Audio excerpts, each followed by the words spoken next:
এবার জানব সংসদ নির্বাচন ও গণভোটের খবরাখবর। কক্সবাজার থেকে যুক্ত হচ্ছেন প্রতিনিধি আব্দুল আজিজ। আজিজ, জেলা জুড়ে কেমন বইছে নির্বাচনী হাওয়া? প্রার্থী ও ভোটাররা কি বলছেন আমাদের জানান।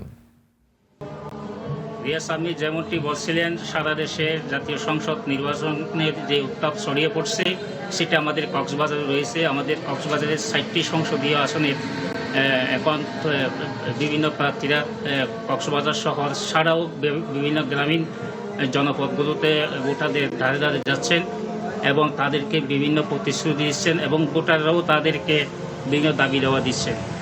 এখন আমি একটা বিষয়ে আপনাকে তথ্য জানিয়ে রাখি দর্শকদের, সেটা হচ্ছে কক্সবাজার 60টি সংসদীয় আসনে মোট ভোটার সংখ্যা হচ্ছে 28,29,142 এবং এর মধ্যে নতুন ভোটার যে 1,38,700 জন।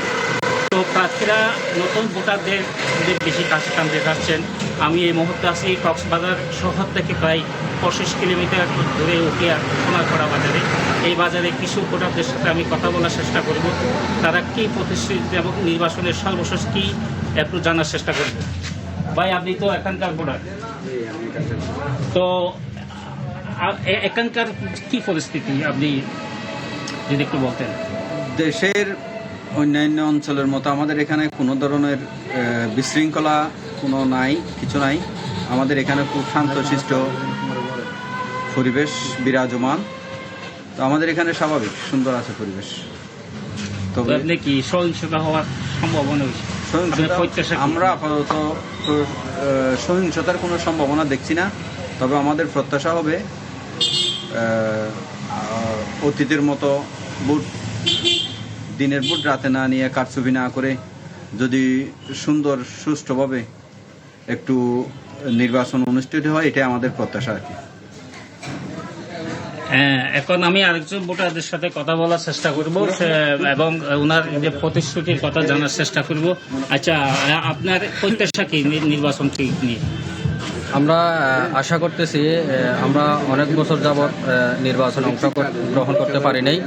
সামনে যে 12 ফেব্রুয়ারি একটা উৎসবমুখর পরিবেশে নির্বাচন হওয়ার যে প্রধান নির্বাচন কমিশনের কথা বলছেন, আমরা আশা করব সুষ্ঠু এবং নিরপেক্ষ একটা অবাধ সুষ্ঠু নির্বাচন জাতিকে উপহার দেবে। এটাই আমাদের প্রধান নির্বাচন কমিশনারের কাছে আমাদের প্রত্যাশা। আপনারা এই যে এখানকার যে সাধারণ ভোটার রয়েছেন তাদের কথা শুনলেন এবং আমি আরও কিছু ভোটারদের সাথে কথা বলছি। তারা আমাকে বলছেন কক্সবাজার মূলত লবণ উৎপাদন জেলা, একই সাথে পর্যটন এবং রোহিঙ্গা সমস্যা রয়েছে। কক্সবাজারের সাথে মিয়ানমারের 270 কিলোমিটার সীমান্ত রয়েছে। এখানকার মাদক কারবারি থেকে শুরু করে বিভিন্ন অপরাধের সমস্যা রয়েছে এবং এখানকার ভোটাররা বলছেন এই সমস্যাগুলো যারা নিরসন করতে পারবে তাদেরকে ভোট দেওয়ার কথা বলছেন। এই ছিল কক্সবাজার থেকে সর্বশেষ। আব্দুল আজিজ, আপনাকে অসংখ্য ধন্যবাদ।